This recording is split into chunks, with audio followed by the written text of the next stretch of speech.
Bien, bonjour à tout le monde. Donc très heureux d'être ici. Je vais faire la présentation tout seul, même si Isabelle est là, présente dans la salle. Donc très heureux de pouvoir vous présenter les résultats de ce projet qui porte sur les préposés aux bénéficiaires. Alors moi, c'est la catégorie professionnelle, la catégorie de travailleurs ou plutôt de travailleuses qui m'intéresse depuis de nombreuses années et qui donc souffre de nombreuses problématiques, notamment en termes de santé au travail. Donc je suis assez content de pouvoir présenter un peu ce qu'elles subissent un peu donc quotidiennement, et principalement dans les centres d'hébergement du Québec qui accueillent des personnes en forte perte d'autonomie. Je voulais vous mentionner également que les résultats de la recherche, ce qui m'a beaucoup frappé par rapport à ce qu'a dit Salia juste avant, c'est les trois liens qu'il y a entre les résultats qu'elle a formulés puis les résultats que nous on a trouvés qui démontrent qu'il y a un terrain de recherche et un terrain d'action qui est quand même assez important à mon avis puis assez congruent et cohérent. Donc on pourra en parler par la suite. Donc l'idée c'est de vous présenter ce projet qui porte sur la difficulté pour les préposés d'appliquer, de s'approprier et d'appliquer une formation très connue dans les milieux gériatriques qui est le PDSB, le principe de déplacement sécuritaire des bénéficiaires, qui est développé par l'ASTAS. Alors, vous le savez certainement, les préposés aux bénéficiaires ont eu un mandat, une mission bien particulière qui est celle de réaliser l'ensemble des activités d'assistance envers les résidents dans les centres d'hébergement. Toutes les activités d'assistance comme l'aide au repas, l'aide à l'alimentation, l'aide au déplacement, à l'exclusion formelle de toute activité médicale qu'elles n'ont pas à réaliser. On sait aussi que leur tâche risque de s'accroître dans les prochaines années. Pourquoi? Parce que le nombre de centres d'hébergement n'évolue pas beaucoup, loin de là, mais les personnes qui sont accueillies dans les centres d'hébergement souffrent de problématiques physiques et cognitives assez lourdes et ça risque de s'accroître du fait du vieillissement de la population. Et enfin, les préposés sont intégrés à une équipe de travail composée des infirmières et également des infirmières auxiliaires. Et c'est cette équipe de travail-là qui travaille quotidiennement dans les unités des centres d'hébergement. Et les préposés sont au bas de cette échelle organisationnelle. Alors, le projet qu'on présente là est une activité concertée qui a eu lieu entre 2014 et 2017, dans lequel ont participé Élise Ledoux, Yves Couturier, Lise Desmarais, Isabelle Feilloux évidemment, puis Monica Torres, qui vise à illustrer les limites, on a dit, d'une formation visant la prévention des troubles musculo-squelettiques, ou plutôt essayer de comprendre pourquoi, malgré le fait qu'il y ait une formation PDSB dédiée à la prévention des TMS, on se retrouve encore chez les préposés avec un aussi haut taux de troubles musculo-squelettiques. Et tout de suite, je le dis, l'idée, c'est d'intégrer en fait le fait que les préposés aient un personnel d'exécution reconnu comme tel. On va voir que ce n'est pas tout à fait le cas, mais on reconnaît encore malheureusement dans les milieux gériatriques que les préposés sont un personnel d'exécution, donc ils doivent exécuter et mettre en action une formation qui leur est prescrite, et ils sont peu valorisés, et ils participent malheureusement trop peu à la conception des formations en SST notamment. Pour introduire un peu la problématique, en fait, les préposés sont une population fragilisée dans le réseau de la santé, ça c'est clair, une des populations professionnelles les plus fragilisées, notamment en termes de santé physique, et ça les taux de lésions et de TMS nous le disent, mais aussi psychologique, quand on utilise les catégories des CIS et des SUS, un haut taux de dépression existe, de même qu'un haut taux de troubles d'adaptation. Et la SST, la santé au travail, pour ce personnel, c'est un enjeu qui concerne autant les employeurs, évidemment, actuellement. C'est crucial parce qu'ils sont en manque de main-d'œuvre, ou en tout cas en rareté de main-d'œuvre. Et puis, les préposés elles-mêmes qui sont frappées par ces problématiques-là. Et également les syndicats qui ont aussi des mandats relatifs à la sécurité de leurs membres. Les préposés au Québec travaillent majoritairement en centre d'hébergement. On dit que c'est un peu plus de la moitié des préposés qui travaillent dans les centres d'hébergement, les autres travaillant dans les centres hospitaliers ou encore dans les unités de réadaptation. On en comptabilise 40 000 environ dans le réseau de la santé en 2016 selon les chiffres du ministère. On sait aussi qu'il existe une formation, le diplôme d'études professionnelles, qui nous permet de devenir préposé aux bénéficiaires et qui est exigé par les CIS et par les SUS actuellement, malgré le fait qu'elle n'est pas légalement obligatoire. Alors ça, c'est toujours quelque chose que j'aime répéter, c'est-à-dire qu'il y a encore une sorte de... en tout cas un manque d'importance donné par le diplôme qui devrait peut-être être légalement obligatoire pour faire ce métier-là. Point important pour donner un petit peu une coloration, on va dire, sociale aux enjeux organisationnels qui sont vécus dans les organisations. La plupart des préposés aux bénéficiaires au Québec sont en temps complet, c'est 68%, mais un fort taux, donc le reste, 31% environ, sont en temps partiel ou temps partiel occasionnel. Donc temps partiel, c'est avoir un 3 jours assuré suivi de 2 jours de remplacement par exemple. Et les temps partiels occasionnels, c'est ceux qui sont sur appel, appelés la veille ou le jour même pour venir travailler. Alors c'est un métier qui est très précaire. Très précaire. On dit que c'est 31% de travail précaire, alors que pour l'ensemble des professions du Québec, c'est 18%. Faible rétention, il ne demeure plus que 38% de préposés demeurant préposés après 5 ans d'activité. Donc c'est quand même très faible, ça veut dire que sur un 100%, il ne reste plus que 38% après 5 ans. Et puis une très faible attraction du personnel, c'est clair que dans les centres d'hébergement, l'enjeu de l'attraction actuellement, il est vraiment majeur. Il est vraiment majeur. Il y a un manque de personnel crucial et peut-être que les enjeux de SST participent à ça. La portion d'immigrants aussi est très importante. On sait que c'est 20% d'immigrants contre 14% pour l'ensemble des professions. Donc une forte participation des immigrants dans le métier. Puis un personnel vieillissant. On dit que c'est 42 ans l'âge moyen en 2007. Il doit être de 42,7 ans maintenant en 2016, selon les chiffres du ministère. Et puis la majorité sont âgés de 45 à 64 ans. Donc c'est un personnel vieillissant et largement féminin. On dit que c'est environ 80% dans le réseau. Donc, au-delà de ces enjeux sociaux et des enjeux organisationnels, selon les chiffres de la STAS, 30% des lésions dans le secteur de la santé et des services sociaux sont subies par les préposés aux bénéficiaires, qui est la plus forte catégorie touchée par ces problématiques-là. Et c'est principalement des enjeux de troubles musculo-squelettiques, surtout en centre d'hébergement. Donc, en gros, si on voulait toucher une population et un contexte bien précis par rapport aux enjeux de SST, on pourrait dire que ce sont des préposés qui travaillent en centre d'hébergement principalement et qui subissent des TMS. Les efforts excessifs, c'est le facteur causal le plus important causant des lésions, surtout en lien avec l'assistance auprès du résident, donc le contact, l'assistance quotidienne auprès des résidents. Et c'est dû aussi à des mouvements des travailleurs, le fait de se déplacer et de se blesser. Puis le dos est le siège principal des TMS. Maintenant, si on y va dans la littérature, à partir des données contextuelles qu'on a, la littérature nous dit très clairement que le métier de préposé est un métier pénible physiquement et psychologiquement. Donc il y a la fréquence de la position debout et des déplacements. Il y a aussi le travail émotionnellement exigeant qu'est celui de préposé aux bénéficiaires au contact fréquent de personnes qui ont souvent des problématiques de démence. On dit que c'est 80% des personnes en centre d'hébergement qui subissent des enjeux de démence, des problématiques de démence. Et puis, c'est aussi un enjeu de division genrée du travail, c'est-à-dire que chez les préposés, il n'y a peut-être pas forcément des tâches très lourdes, mais elles sont répétées, c'est peut-être une charge moins impressionnante, mais qui conduit à des problématiques aussi importantes que pour les hommes. Il y a l'impact de la charge de travail qui a été très largement documenté, c'est-à-dire principalement le ratio, le nombre de résidents dont doivent s'occuper les préposés quotidiennement, les prescriptions organisationnelles fortes, donc le fait de devoir réaliser tout un tas d'activités, un nombre important d'activités quotidiennement, tout en respectant des principes de qualité qui sont quand même importants, les principes de qualité d'ordre, par exemple, milieu de vie. Et puis, devoir travailler dans l'urgence, dû souvent à un manque de personnel, c'est comme nous disent les préposés, travailler à -1, -2, -3, c'est-à-dire qu'il manque 1, 2 ou 3 préposés sur le terrain, sur l'unité, pour pouvoir faire le travail dans des conditions normales. Et ça arrive extrêmement fréquemment, dû à l'absence de préposés qui devraient travailler. Enfin, un manque de moyens matériels qui a été recensé dans la littérature en termes de qualité et en termes de quantité.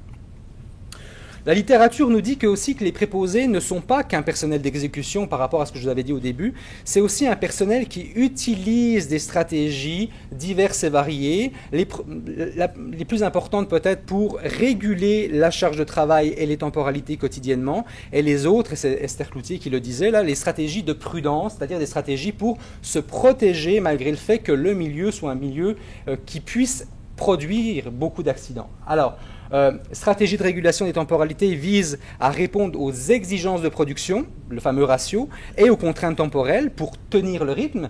Et puis les stratégies de prudence visent plus à réduire les risques d'incidents, d'erreurs et de débordements, etc. On sait aussi, la littérature nous le dit, que les stratégies sont efficaces à partir du moment où il y a un collectif qui permet de pouvoir discuter ces stratégies-là, c'est-à-dire les créer, les discuter, les approuver d'une certaine manière. Alors il faut un collectif fort, il faut un espace de discussion pour éviter qu'il y ait des stratégies peut-être plus clandestines et plus dangereuses qui se mettent en application. Malheureusement, aujourd'hui, il y a un collectif qui est fragilisé, et ça aussi c'est nettement documenté, compte tenu principalement de l'intensification de la charge de travail et du roulement de personnel évidemment. La phase peut-être la plus éclairante par rapport à cet enjeu de stratégie-là, c'est la phase d'intégration des nouvelles recrues préposées aux bénéficiaires. Ça, c'est dans la littérature aussi, on le retrouve. On remarque que quand des nouvelles préposées intègrent le milieu, ce qu'elles intègrent comme connaissance, c'est davantage des savoirs qui sont transmis par les préposés expérimentés, qui n'ont souvent pas grand-chose à voir avec la formation initiale. C'est-à-dire, c'est davantage des stratégies justement de régulation de temporalité qui ne sont pas apprises durant la formation initiale, mais qui sont des stratégies nécessaires pour tenir le rythme. Et on sait très bien aussi que ce qui est évalué et jugé prioritairement par les préposés expérimentés, c'est savoir si la nouvelle recrue va y arriver à tenir son rythme de travail. Donc, tenir le rythme, qui est un travail d'élaboration des acteurs, c'est un travail collectif, avec une charge de travail accrue pour les expérimentés lors de l'intégration des nouveaux, parce que c'est sûr que l'intégration des nouveaux est aussi un travail d'évaluation des plus expérimentés, qui doivent faire ce travail-là souvent sans libération de temps. Donc c'est quand même assez crucial.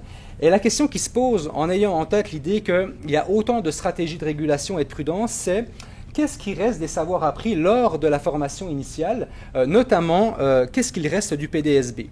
Le PDSB, c'est une formation, un programme de formation pour le déplacement et les soins d'assistance aux résidents, principalement, et les soins d'hygiène, notamment les transferts. Et c'est conçu comme un ensemble de principes à suivre pour prévenir les TMS. C'est un peu comme ça que le pense la STAS. Donc des principes de déplacement notamment, une approche globale de la situation. Le préposé devrait, en entrant dans une chambre, essayer de voir globalement quelle est la situation dans cette chambre-là pour faire l'assistance auprès de la personne. Puis des niveaux d'assistance qui doivent être respectés dépendamment du niveau d'autonomie de la personne qui doit donc être aidé pour le déplacement notamment. Donc en supervision, en assistance partielle ou en assistance totale. Donc ça, ce sont des exemples de principes à suivre. Le PDSB, il est normalement donné lors du diplôme d'études professionnelles, mais ce n'est pas toujours le cas. Et parfois, il y a quelques heures de révision lors de l'intégration de la nouvelle recrue, mais là encore, ce n'est pas toujours le cas. Ça dépend de l'organisation. Puis, il y a des activités de rafraîchissement sur le terrain qui se produisent, mais qui sont souvent assez rares, en tout cas jugées comme telles par les préposés, par des agents de suivi PDSB qui sont des préposés aux bénéficiaires, mais avec un mandat d'agent de suivi dans les milieux. Les PDSB a déjà, en tout cas les formations identiques au PDSB ont déjà été pas forcément évaluées mais étudiées, notamment par Faye, Berthelette et Leduc. Et il y avait déjà quelques éléments d'information qui étaient importants, le manque de l'attitude décisionnelle des préposés aux bénéficiaires dans l'application des contenus du PDSB manquait, enfin il y avait un enjeu à ce niveau-là. Faye avait noté aussi qu'il y a des stratégies informelles qui existent dans les milieux et ces stratégies viennent peut-être contraindre l'application des principes formels de déplacement et clairement une intensification de la charge de travail qui rendait complexe aussi cette application et peu de lien avec le contexte de travail, donc on rejoint clairement ce que tu as dit Salia. Donc on va y revenir. Alors notre recherche visait à ça, après cette longue présentation, comprendre si les stratégies de régulation des temporalités, ce que créent informellement les préposés dans le milieu et qui a autant d'importance, ne vient pas contraindre l'appropriation et l'application des PDSB. Est-ce qu'il n'y a pas un enjeu là? Et notre hypothèse, compte tenu de la littérature, c'est de dire qu'il y a une situation paradoxale parce que le PDSB est une formation qui est imposée aux préposés aux bénéficiaires, mais qui ne tient pas en compte du travail informel qui est réalisé sur le terrain. Donc, il y a des principes généraux qui sont présentés par la STAS. Les centres d'hébergement, en tout cas les CIS et les SUS, ont la responsabilité de la mise en application des principes de formation sur le terrain, malheureusement sans prise en compte du travail informel qui est réalisé sur le terrain, notamment par exemple, c'est très important, les balises temporelles, c'est-à-dire le fait que les préposés doivent suivre un rythme particulier. À telle heure, les cabarets arrivent de repas, à telle heure, il va y avoir les professionnels qui arrivent, à telle heure, il y a les activités. Tout ça, ce sont des balises temporelles qui ne sont pas toujours prises en considération lorsqu'on veut faire appliquer le PDSB. Puis, surtout, en fait, un mode de gestion inadéquat en lien avec la non prise en considération des balises temporelles. Donc, peut-être pas une formation inadéquate, mais un mode de gestion inadéquat. On a fait une étude qualitative dans 3 milieux, 300 d'hébergements dans 3 CCSUS différents, qui étaient des C3S à l'époque. 22 entrevues avec préposés, infirmières auxiliaires et infirmières, chefs d'unité de vie, gestionnaires et syndicats préventionnistes, donc dans le fond des coachs PDSB.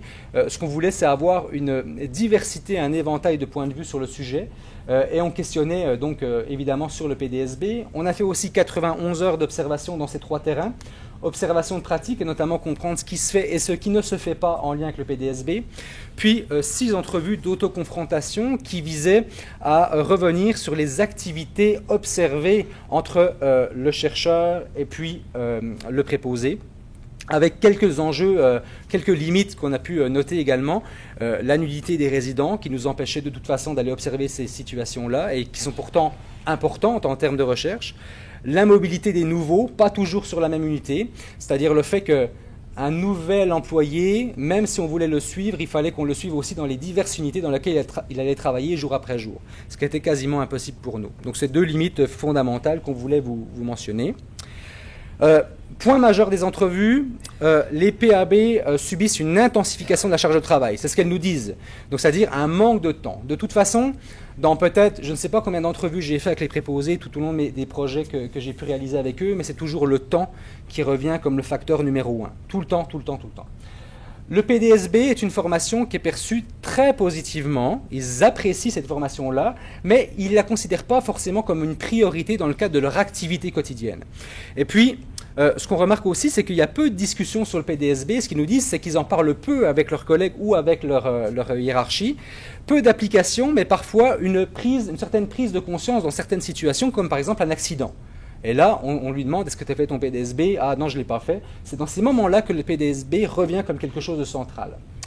Plus important, les infirmières et les chefs d'unité disent peu connaître les PDSB, et ça revient encore à tes résultats, Salia, c'est-à-dire que, alors même qu'elles ont la responsabilité d'imposer la réalisation, ou l'application plutôt du PDSB pour les préposés, elles ne savent pas ce que c'est. Donc on a une contradiction fondamentale. Elles ne le savent pas, mais elles doivent l'imposer. Alors ça fonctionne certainement assez mal à ce niveau-là. Et puis quand on va vers les gestionnaires là plutôt administratifs, la seule question qui se pose ou presque, c'est pourquoi ils ne l'appliquent pas? Qu'est-ce qu'on pourrait faire pour qu'ils l'appliquent davantage? Est-ce qu'il faut rajouter davantage d'heures de formation? Bon, il y a une déconnexion aussi des gestionnaires administratifs par rapport aux enjeux vécus ou subis par les préposés. Et de ce fait-là, une délégation de la responsabilité aux préposés. S'il y a des problématiques de TMS, c'est parce qu'ils n'ont pas appliqué le PDSB sans que la hiérarchie s'interroge sur les raisons pour lesquelles ils ne le font pas. On leur délègue juste la responsabilité de ne pas le faire. Au niveau des observations, on a considéré, et ça c'est Monica Torres et Isabelle qui ont fait ces observations-là, une grande variation dans l'application des différentes dimensions du PDSB. Donc, c'est jamais totalement fait ou jamais complètement pas fait. C'est toujours un peu entre les deux et ça dépend toujours aussi de notre capacité d'observation de ces pratiques-là. Alors, communiquer avec les résidents, le niveau d'assistance et le transfert de poids sont certainement, on va dire, des grands principes qui sont peut-être le moins faits. On a remarqué par contre qu'il y avait peu de discussions et de réflexions sur le PDSB, sauf lors, comme je l'avais dit, d'accidents ou de la présence d'agents qui sont dédiés à ça. Sinon, on en entend très peu parler. Puis enfin, contraintes majeures identifiées, principalement, et ça c'est clair, c'est ce qu'on a vu dans notre recherche, et en même temps, ce sur quoi on s'est concentré pour l'analyse, c'est des enjeux de temps et d'espace, donc des enjeux de contexte. Il y a un rôle majeur des balises temporelles. On sait très bien que ces balises, vous savez, donc c'est les heures que doivent respecter les préposés dans le déroulement des activités des résidents. C'est complexe et il y a une évaluation collective complexe des activités et des temporalités. Et ce qu'on remarque, c'est que dans le fond, les préposés doivent respecter ces balises-là, ce qui vient contraindre les horaires de travail et le rythme de travail conséquemment, et qui fait en sorte que finir dans les temps, parfois, est peut-être jugé plus important que la santé au travail. Donc là, on a comme une espèce de mixte entre le fait qu'il faut être performant pour finir dans les temps, sans ça on va être jugé négativement dans l'activité qu'on a réalisée, et en même temps se protéger. Donc on se retrouve un petit peu dans un mixte analysé comme tel par les préposés. Les balises temporelles respectées sont d'ailleurs un signe de compétence pour les préposés. Donc il n'est pas question pour elles de ne pas respecter ces balises parce que de toute façon elles vont se faire critiquer, et il n'est pas question pour elles aussi de finir en retard parce qu'elles vont se faire aussi critiquer par les collègues qui arriveront du quart de travail suivant. Aussi, ce qu'on a remarqué, c'est l'importance fondamentale des postes partagés entre unités et les postes flexibles, qui sont considérés comme des équipes volantes parfois, mais qui sont aussi des remplaçants qui viennent pendant quelques heures et qui repartent par la suite. On sent que pour les gestionnaires des établissements, c'est important pour combler un manque à un moment précis, mais ça a une incidence cruciale, c'est que ça fragilise le collectif de travail. On a remarqué également des stratégies de régulation de temporalité très claires et beaucoup de stratégies de prudence aussi, mais toujours pris dans le conflit de but entre la productivité, le relationnel et la santé-sécurité au travail. Donc il y a toujours des formes de stratégies qui sont prises entre ces trois pôles-là, et les préposés aux bénéficiaires font acte d'inventivité et d'innovation pour y arriver à développer des stratégies qui viendraient coordonner ces trois conflits, enfin ces trois buts-là. Puis, les gestionnaires et infirmières, ce qu'on a remarqué aussi, sont conscients de l'usage de ces stratégies. Elles sont même conscientes parfois de l'usage de stratégies qui sont controversées, comme par exemple le fait d'utiliser un lève-personne ou un souleveur seul plutôt qu'à deux. C'est un exemple que je prends fréquemment, mais c'est un exemple qui dit bien que même les gestionnaires le savent, ne l'approuvent pas, mais parfois ferment les yeux pour dire on sait qu'on vous aide pas beaucoup sur le plancher, donc faites-le comme ça. Elles ne vont pas le dire comme ça, mais elles ne vont rien dire, et donc laissez le préposé travailler comme ça. Il y a aussi tout l'enjeu de l'intégration dans l'organisation, qu'on a pu voir aussi un peu dans nos résultats, pas autant qu'on l'aurait voulu, mais quand même. Alors la complexité de la phase d'intégration des recrues, c'est justement l'écart entre la formation initiale et le travail réel. Et là, on voit bien qu'il y a un écart majeur où se placent les stratégies de régulation et les stratégies de prudence, et les conflits de but qui sont cruciaux. Donc, c'est là que se déroule l'acquisition des stratégies spécifiques et peut-être moins le contenu des savoirs PDSB. Et puis enfin, on est nouveau longtemps, c'est-à-dire aussi que, dans le fond, le collectif de travail qui devrait normalement stabiliser ces stratégies-là n'est pas toujours présent parce que quand on est une nouvelle recrue, ça peut prendre 3, 4 ans, 5 ans avant d'avoir un temps complet. Donc on n'est pas forcément dans une équipe stable dans laquelle on pourrait développer des espaces de discussion qui pourraient être constructifs. Enfin, espace et équipement, dans nos résultats, c'est la taille des chambres, qui parfois, dans un milieu principalement, était vraiment problématique, mais je crois que ça a été modifié, qui rendait complexe l'appropriation du PDSB, parce qu'il fallait déplacer le fauteuil, le lit, pour pouvoir vraiment suivre le PDSB dans le détail. Les espaces de travail encombrés ou mal adaptés, le conflit entre les espaces de travail et les espaces de vie. Est-ce qu'on privilégie l'espace pour faire le PDSB ou est-ce qu'on privilégie le fauteuil du monsieur qui est dans son milieu de vie? Ça, c'est des contradictions inhérentes à ces milieux-là qui doivent respecter plusieurs normes comme milieu de vie et puis santé au travail. Puis, malheureusement, peu d'intégration des préposés dans les décisions relatives à l'espace et l'environnement de travail, sauf s'ils participent au plan de travail, ce qui est quand même assez rarement le cas. Alors, constat, peu de problématisation de la santé au travail, au contraire de la charge de travail, qui à mon avis prend une place fondamentale, même si la santé au travail existe tout de même, parce que le PDSB, on a pu l'observer, est parfois appliqué. Il y a des stratégies de prudence qui sont appliquées également, mais l'importance fondamentale de l'intensité du travail, elle est cruciale. Le PDSB est souvent perçu comme une prescription totale, c'est-à-dire comme quelque chose qu'il faudrait appliquer totalement, ce qui prouve aussi un petit peu la déconnexion entre la réalité du terrain et puis le mode de gestion de la formation. Un appui des supérieurs insuffisant, puis un manque d'ancrage des PDSB aux enjeux de charge de travail principalement, c'est ce qu'on a pu retrouver. C'est une formation qui est appréciée, mais malheureusement, ce n'est pas la formation qui pose problème, c'est le mode de gestion de la formation qui est désincarné des contraintes de l'activité des préposés. Alors nous, on mentionne comme grande recommandation de prendre en considération ces contraintes, donc le contexte tel que l'a exposé Salia tantôt, pour le PDSB, mais aussi comme d'autres formations qui existent en centre d'hébergement, comme Agir, l'approche relationnelle de soins, etc., etc. pas ou peu de participation, consultation des préposés, mais on les tient par contre responsables de l'échec des programmes dans les formations qu'on leur impose. Et ça, c'est une contradiction majeure. On n'a pas mis de recommandations particulières, mis à part celle de prendre davantage en compte le contexte, mais il y a quand même deux citations que je voulais mentionner qui viennent de sortir. Donc il y a celle de Maud, je crois qu'elle est là, qui dit « La formation devrait être révisitée pour conserver sa pertinence dans un programme global de prévention. La technique sécuritaire ne devrait plus être le savoir dominant et devrait être complétée par d'autres savoirs spécifiques au contexte. » Donc ça me paraît assez clair que dans la recommandation qu'ils ont faite tout récemment, on met clairement de l'avant l'importance du contexte. Et pareil pour Salia, elle l'a présenté, mais qui dit aussi qu'il faut adapter les formations génériques au contexte des milieux. Donc nous, on se lie à ces résultats-là en disant qu'il faut donner davantage de place aux préposés aux bénéficiaires dans le développement de cette formation et dans le mode de gestion de ces formations pour qu'ils puissent l'appliquer correctement. Puis en conclusion, juste pour sortir un peu des enjeux de SST, il y a eu deux forums qui sont déroulés en fait par le ministère de la Santé et des Services sociaux pour valoriser davantage les préposés aux bénéficiaires. Et il était dit qu'il fallait valoriser les équipes, notamment les préposés aux bénéficiaires, et reconnaître leur contribution. Alors, on finirait par ça pour vous dire qu'il y aurait ici un terrain majeur, un travail à faire pour valoriser les préposés, à les faire participer davantage aux décisions organisationnelles, notamment dans le contexte, dans les enjeux relatifs à la santé et sécurité au travail. Donc c'est ce que nous, on souhaite faire. On n'a pas développé un outil ou un guide particulier, mais nous, ce qu'on souhaite, c'est par la suite travailler avec des milieux pour transformer l'organisation du travail et donner davantage de place aux préposés aux bénéficiaires. Merci beaucoup.